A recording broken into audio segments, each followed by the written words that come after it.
So that's right. We have corralled Dr. John Vincent Griffith right here. He is the president of Presbyterian College, and it is so good to have him here. He's actually a native of Hamilton, New York. He, too, has found the beauty of South Carolina, and he has quite an interesting story to tell. One of the reasons I had him on the show here is they've just opened a pharmacy school over there at Presbyterian College. Wanted to hear more about that, but the more you learn, the more questions you have. So welcome to the show, Dr. Griffith. It's good to be here. It's good to meet you. And, you know, you certainly have bit off in a very big chunk over there at Presbyterian College. We have a lot going on right now. You're right. We're a traditional liberal arts college that thinks of its mission, and still do, as preparing students for the best graduate and professional schools in the country. And here we have a doctoral program. And it's a 4-year doctoral program in pharmacy, and that's a new thing for us. It is. That is terrific, and of course we're going to talk a lot more about that. But first I want to talk a little bit about you. You're a native of Hamilton, New York. That's correct. All right, and it says you grew up on the campus of Colgate University as the son of the institution's longtime dean of students. Was that a good thing or a bad thing? I loved it. You loved it? Our house was right in the middle of the campus. I want to give people a tag for this. Okay. Think of a town of 2,500 people with a college called Colgate University with 1,800 students, 40 miles from the nearest city, surrounded by dairy farms. Okay. Okay. Now, think of Clinton, South Carolina. Yes. With 8,000 people. Yes. College with 1,300 students, 40 miles from Greenville, 50 miles from Columbia, 22 miles from Greenwood. Are you saying I feel like I'm at home. I knew you were going there with that. I feel like I'm at home. Wow. Well, that is terrific. Now, how long have you actually been at PC? 14 years. 14 years. Okay. But before that, you what did you want to be when you grew up? I wanted to be a medical doctor.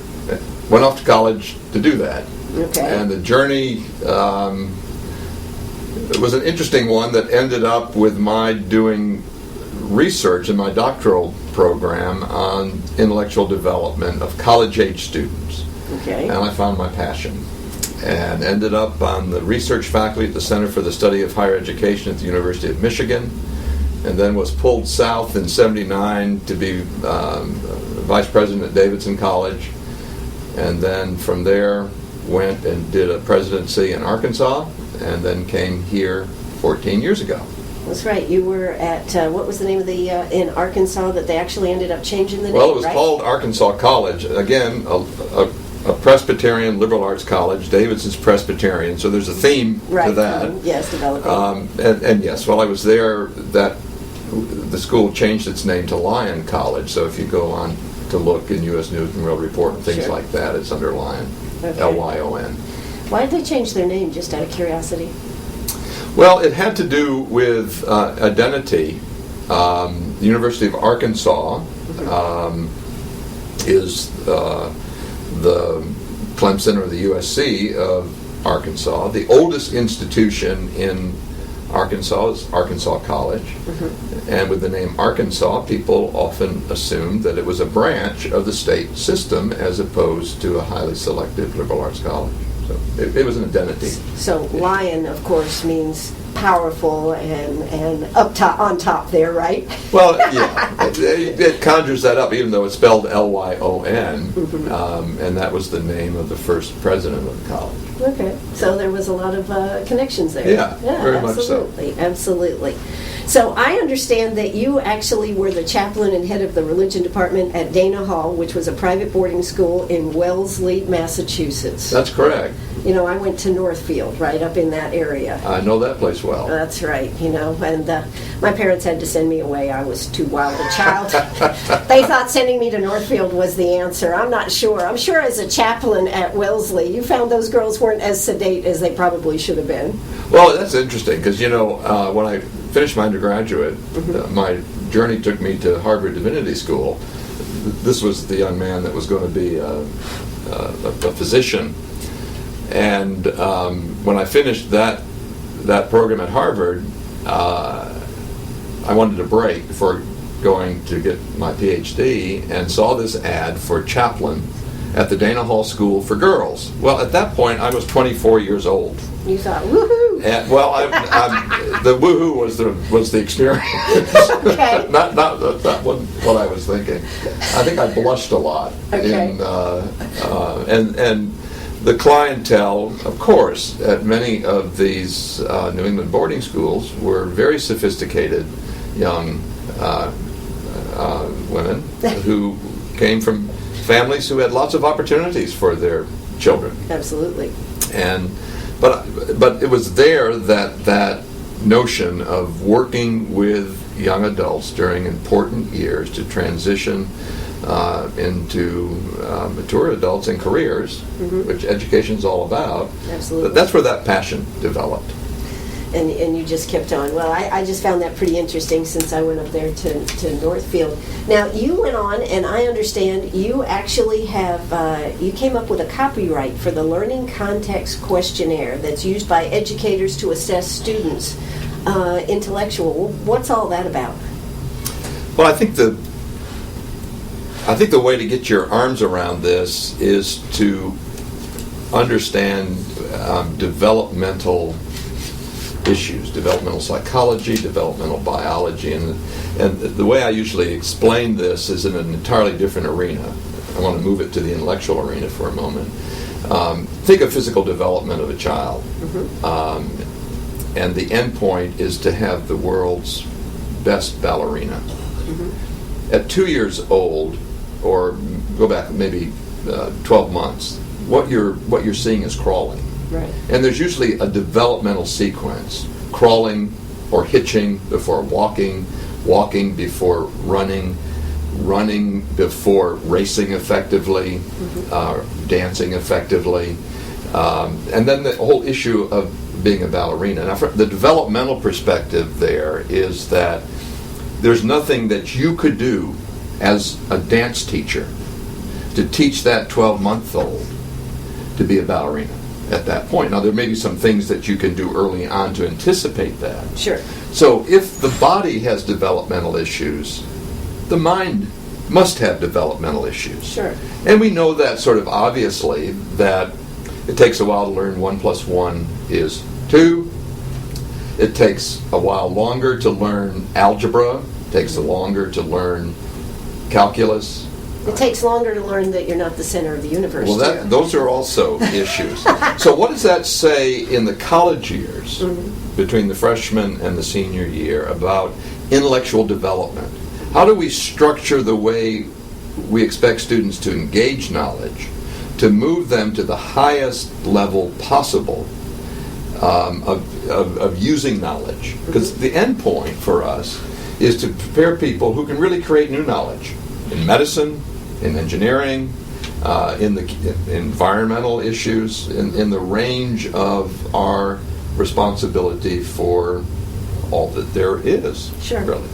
So, understanding developmental issues of the mind, the Learning Context Questionnaire is a questionnaire that a faculty member can give students in her or his class to ascertain what level are they at, so I can figure out how to target the knowledge that they need to get in a way that they can get a hold of it and begin to use it and play with it effectively. And I suppose that you'll have students at different levels within each class. You do, and that makes it challenging for a faculty member, but also going to be pretty exciting. Sure. Pretty exciting. Now, what about when we talk about education and we talk about Chinese students? We have a lot of information that's leaving our country and going back to China. Do we think that, do students learn whatever they're from? Does that make a difference? Like our Chinese people that are coming here and going to school and then going back, does that make a difference? Absolutely. I mean, I would, let me come at it from a Presbyterian college perspective. We're the only liberal arts college in the country that has what's called a Confucius Institute.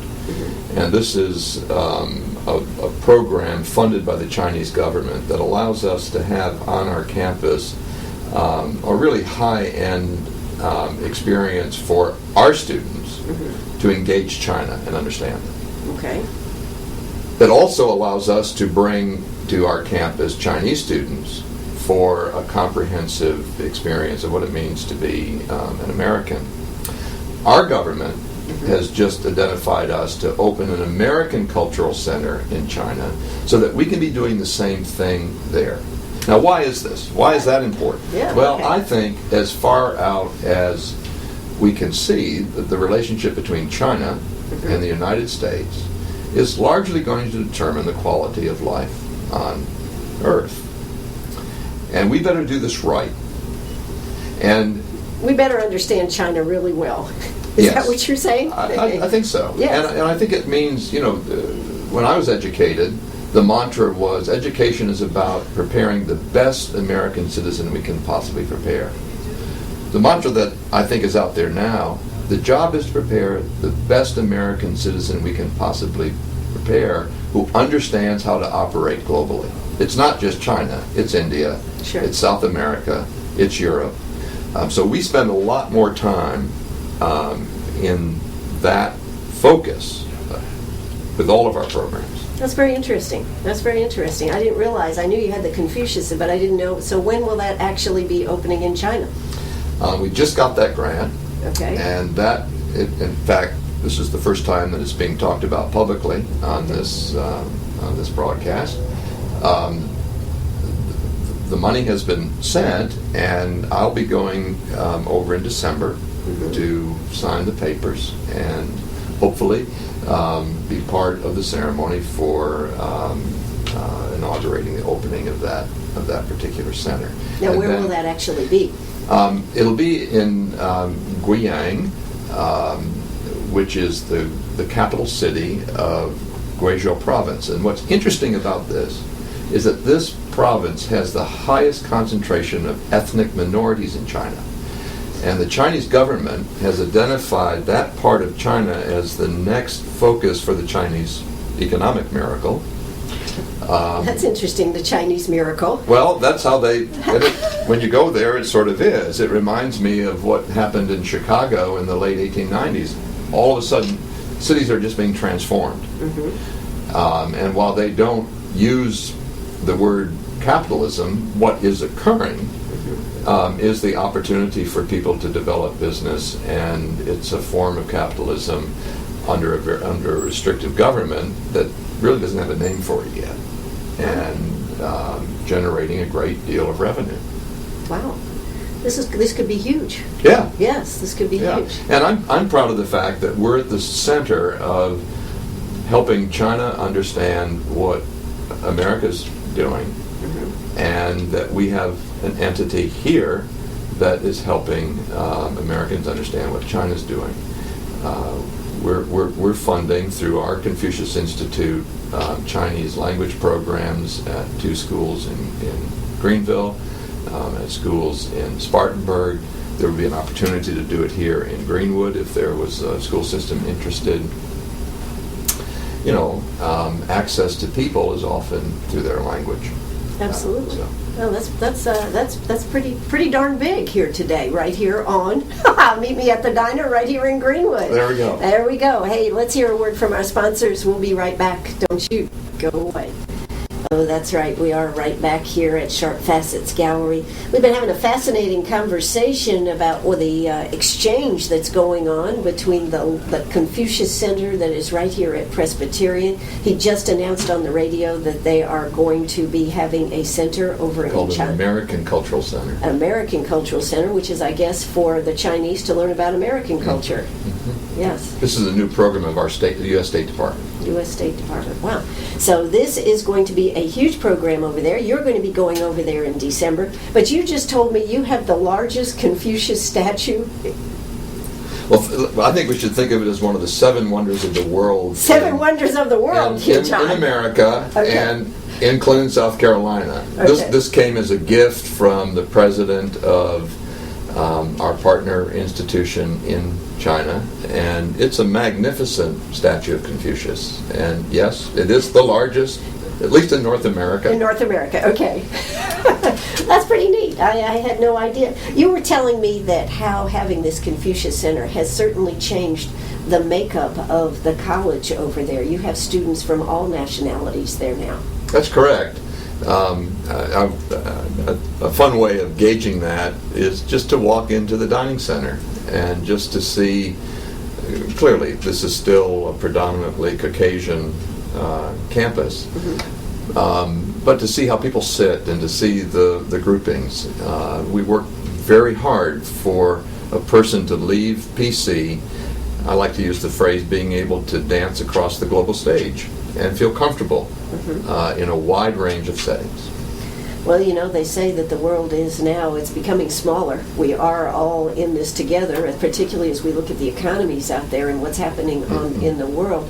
But one of my questions would be, how do you feel with you were just telling me that China is becoming so big and so powerful. How are we as Americans going to deal with China, and do you think we have anything to be concerned about? We're clearly the strongest nation in the world in terms of our economy, even though we're having a difficult time, in terms of our diplomacy, in terms of our role as peacekeepers, and that's the America that we know, and that for people in my generation and yours have grown up with that as our role. I think our values and our notion of sort of world justice are important notions. We have a country with the largest population.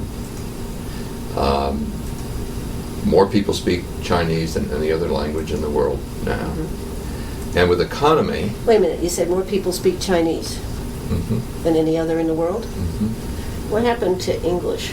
Well, as a second language... Yes. Virtually every Chinese also knows English, but I'm talking about as your first language, right, with 3 billion, close to soon to be 4 billion people.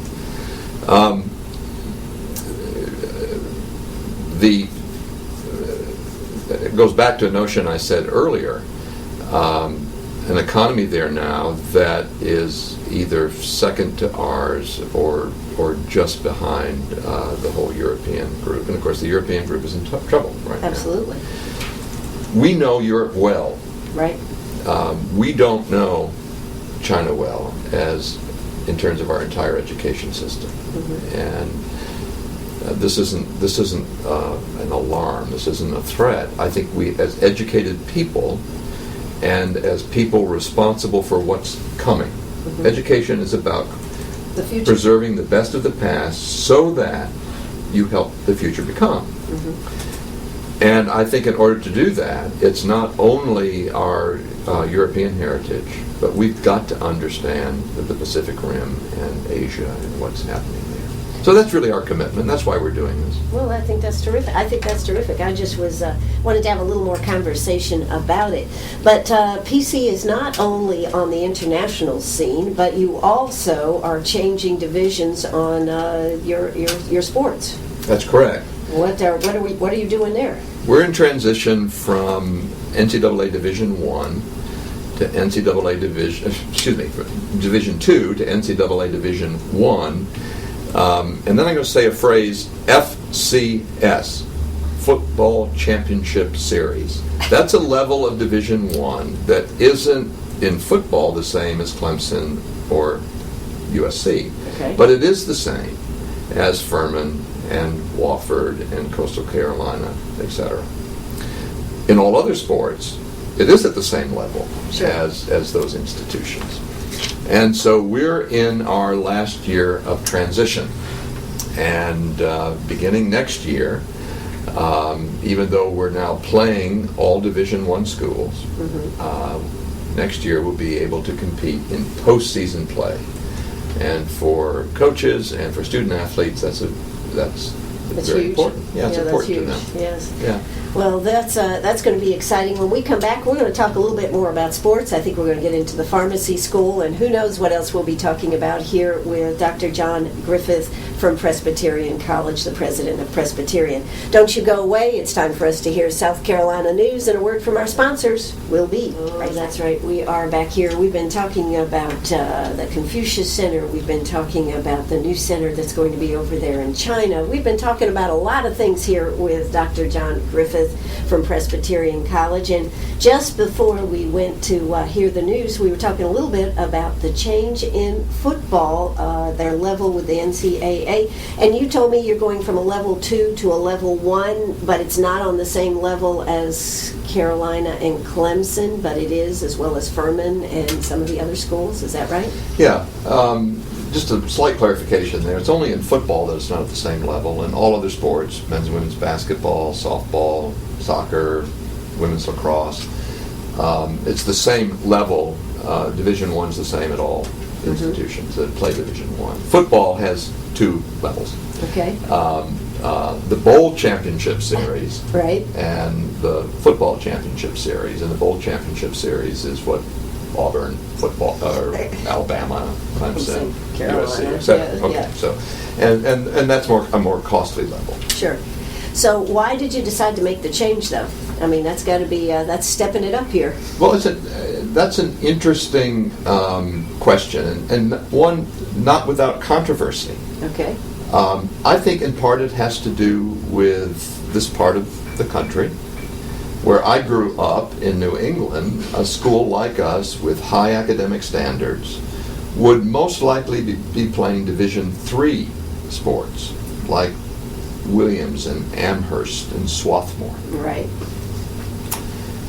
But now we're in the South. In this part of the country, the strong, small academic institutions, Davidson, Furman, Wofford, PC, play Division I.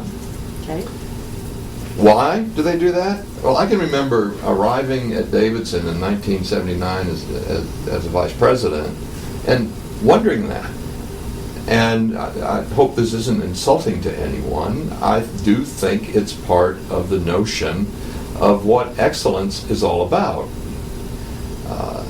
The Rhodes Scholarship notion that the talented, ambitious person wants excellence at the highest level of competition possible in the classroom, on the playing field, in terms of leadership opportunities, and in terms of service opportunities to their community. And those happen to be central core values for us. At Presbyterian. And our traditional rivals in athletics, when you look at the 100th anniversary of our football at PC will be in 2013. We have played in that period of time Wofford 82 times. Okay. And when you look at Davidson and you look at Furman, it's virtually the same number. Okay. And so those are the schools that have been central to our alumni's identity as in terms of who are we? Right. Who are we? So I think that's part of it. And when you look at the overlap of our applications for freshmen, that's where the overlaps are. That's the universe in which we're competing for students. So, but this gives them more opportunity in the football to be able to move up that level, correct? Yes. Yeah. It's a tough journey, and being successful at this level is more demanding. But it's exciting to see, it's interesting to see that the grade point average of our athletic teams is virtually the same as the student body as a whole. The 4-year retention rate is slightly higher for our intercollegiate athletes. And so we feel like it's working. We feel that notion of the well-rounded drive for excellence in the classroom, playing field, service, leadership can be supported by the data of what's actually happening. Well, that's good luck. Thank you. Well, we'll hope to hear more about Presbyterian on the football field here now. And learn what it means to be a blue hose. That's our mascot. That's the blue hose. What is the blue hose? I'm not familiar with that one. Well, think of the movie Braveheart. Yes. And those hardcore Presbyterians that resisted British rule at all cost. Yes. Were called Blue Stockings. Yes. And the Victorian Women Intellectuals Reading Society, the members of that group in London were called Blue Stockings. We were actually the Blue Stockings at one point, but it's really hard to cheer Go Stockings. Just well, was that a division of the Black Stocking Baptists? Well, I mean, because you do. I understand. Right? I understand. Yeah. But that comes out of our history. Our history. Why it was. What does your mascot look like then? It's a Scotsman. A Scotsman, okay. Yeah, I was thinking of a hose. No, but he wears blue hose. He wears blue hose. Some might wonder why, when it was changed, it wasn't changed to blue socks. Right. Might wonder, yes. It's a little easier to cheer that. Well, I have been by Presbyterian on game afternoon and seen all the people tailgating out there. Quite a spectacle, and they do have a fabulous field out there. Well, thank you. Yeah, really nice over there. All right. Well, we are here at Sharp Facets Gallery. We are talking to Dr. John Griffith, who is the president over there. He came on here because we were going to talk about pharmacy, their new pharmacy school that they opened in 2010, correct? Yes. Right. And of course, so you've got really 1 year under your belt, going on the second year. What brought a pharmacy school to Presbyterian College? Institutions have strategic plans that talk about what their priorities are going to be going forward. Pharmacy was not in our strategic plan. So it was a diversion in the road. This came to us, yes. Okay. And it came to us from pharmacy educators in the Southeast. I think they went to some other schools like us in the region. It's not proper for me to share that information. They came to us, and I know they came to us because of how our students had performed in those doctoral programs, graduating from PC with a major in biology or chemistry or what have you. And we said no, that was not in our mission set. You said no? We did. Okay. And then we had two other things happen. We had an alum of both PC and of the pharmacy school say, if I funded a feasibility study to see if it was feasible, would you look at this? And we said no. You said no again. Playing hard to get, huh, John? We were. And then that same week, the Presbyterian Homes of South Carolina called us to say that they were going to close Frampton Hall in downtown Clinton, which was a retirement community. Mm-hmm. Older people in the listening audience might remember that as the Mary Musgrove Hotel. Mm-hmm. And so when those three things happened in a short period of time, I convened the executive committee of our board and said, is this something we want to look at? And we opened that door, and here we are. We have a pharmacy school. And I'm very, very glad we have it. Now, as far as pharmacy schools in South Carolina, there is one at Clemson and one at USC? No, there's one at USC and one at MUSC that actually are combined and have one central administration, but two locations. And that's a very strong school of pharmacy. Okay, so this is the only other school in the upstate. Yeah. Well, listen, when we come back, we're going to be talking more about the pharmacy school over there at Presbyterian College, so don't you go away. If you happen to have a question, don't hesitate to give us a call, 229-7984. That's 229-7984. We'll be right back. We are back here. We are talking to Dr. John Vincent Griffith. I tell you what, he is full of news here today, right here on WLMA. And, of course, their pharmacy school opened last year for the fall season. Not a turn that he thought he was going to take with the college, but guess what? That's what turns are all about, right? That's right. And it's been a good thing for Presbyterian. There's no question that it's opened our horizons in interesting ways, have brought a remarkable group of people to our community, faculty who are teaching at the doctoral level, coming from the major universities across the country and coming to South Carolina and to Clinton. That's good.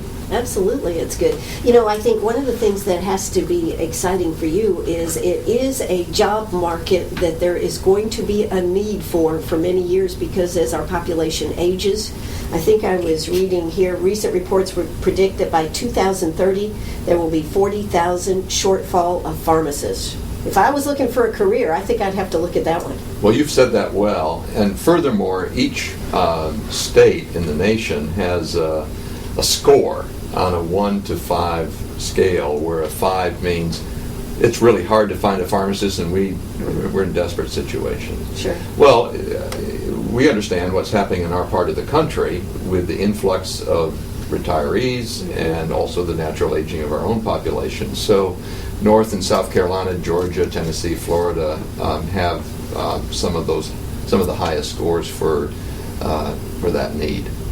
Yeah, I read another one. 7 billion prescriptions will be filled in 2020.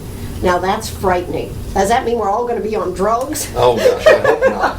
But in terms of your own life, Sure. If you're a healthy person, you may be taking aspirins when you're a child, but at some point it becomes maybe high blood pressure and then maybe some other things. And what the average older person is taking and is, depending on the age, goes from 4 pills to 7 pills to 9 pills, and being able to manage those effectively. The education for pharmacists is something that I had no idea about. As I told you earlier, I could tell you how to set up a chemistry department or an English department. Mm-hmm. This was a new day for us. Sure. And the education of a pharmacist, I thought, had to do with pill counting. It's absolutely remarkable. It sort of blends with the notion of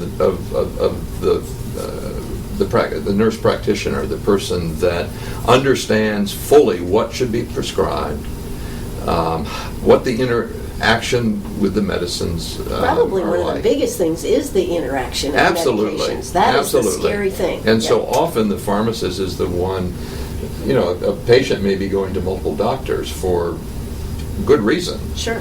But it's only with the pharmacist sees all these that's medications being coming taken in. and what problems there could be. So that has to be an excellent career. Now, what sets what you're doing over there at PC separate in the pharmacy department, particularly, apart from what other schools are doing with pharmacy? Well, I think a couple of things. First, I would tie it to the college's motto, Dum Vivimus Servimus, while we live we serve. And so the notion of serving communities is central at the undergraduate level and was a charge that we gave the pharmacy school. That means that interwoven throughout the curriculum is the idea that we're here to serve communities in the surrounding area. One of the first things we did was to enter into a contractual arrangement with the free clinics of South Carolina, and in stepwise fashion, being the distributor of the medications for people in free clinics. Sure. And to give our students firsthand experience with that. Secondly, related to the faculty expertise and special emphases within the curriculum, the healthcare issues of our part of the country.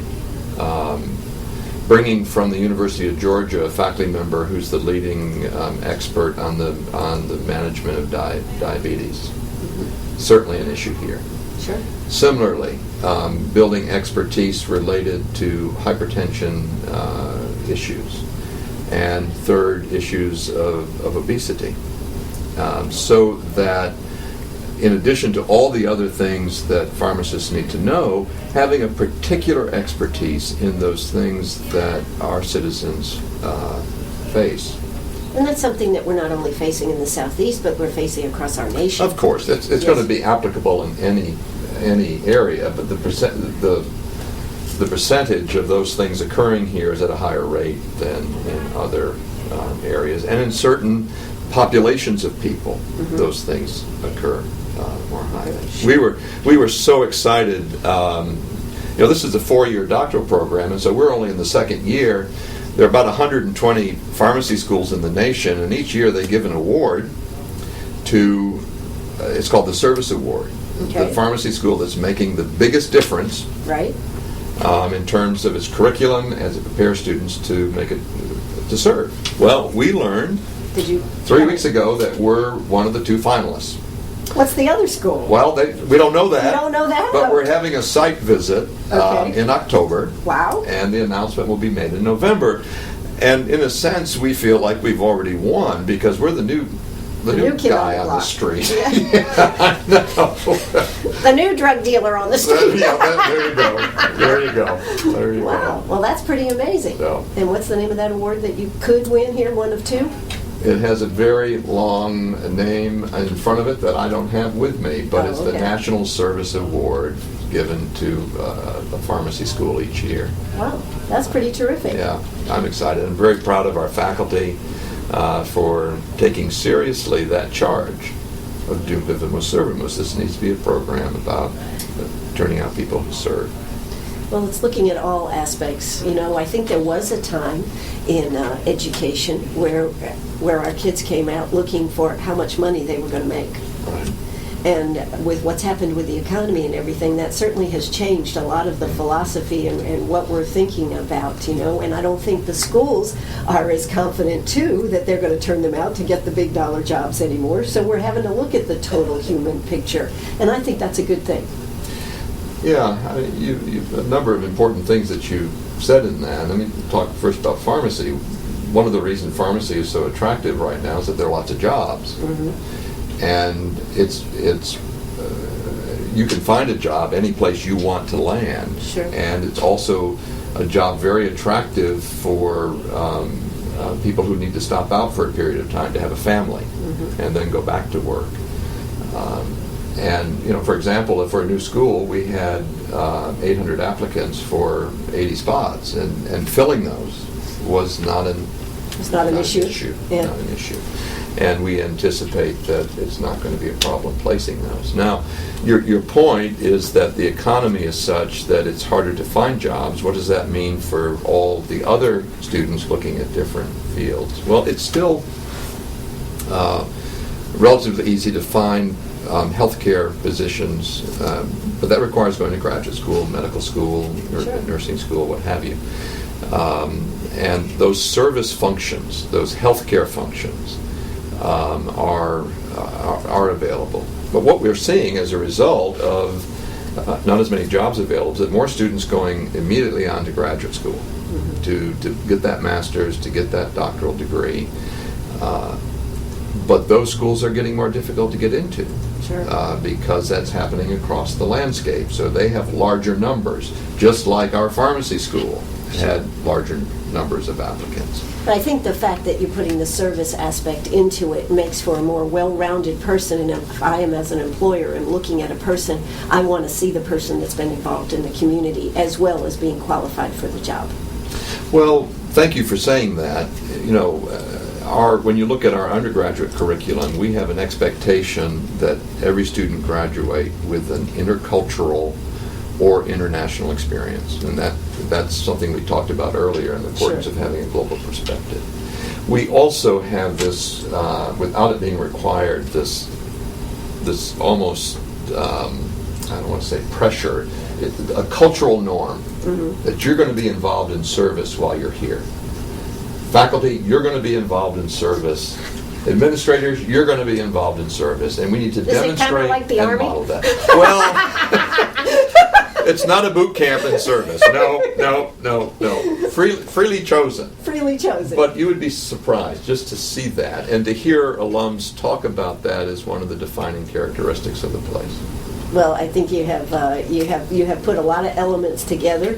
I know you're still working on the future. You have a long game plan here. The pharmacy school was something you didn't exactly plan on, but it certainly has been a nice addition, and I know that it's going to serve you very, very well. As we close out here, we've talked about a lot of different issues here. Is there anything else you'd like to tell us about PC? I think the element that distinguishes us and this will sound perhaps trite, I love our students. They are some of the nicest young people I know. I think it's because of the strength of something we didn't talk about, the honor system, which is student-run, and students have the ability to remove students from school for cheating, for misconduct. So there's a very strong culture of responsibility, and when you combine that with demanding academics and this notion of service, those are people I would choose to be with and spend time with and want to work to make communities better with. Feels good. Yeah, well, and it shows in the way you talk about your school there. It has been so nice to sit down with you here today. Dr. Griffith from Presbyterian College, president of the college. Thanks so much for coming out today. Thank you. This has been very enjoyable. Well, thank you. This is, your favorite radio station. We'll be posting a podcast of this, and I think we'll even have a video, folks. So check that out. We'll be posting that on WLMA.net. Hey, if you've got gold, come see us right here at Sharp Facets Gallery. The price of gold is only staying around $16.50, I do believe. But come see us today. This is WLMA right here in Greenwood. Bye-bye, everybody.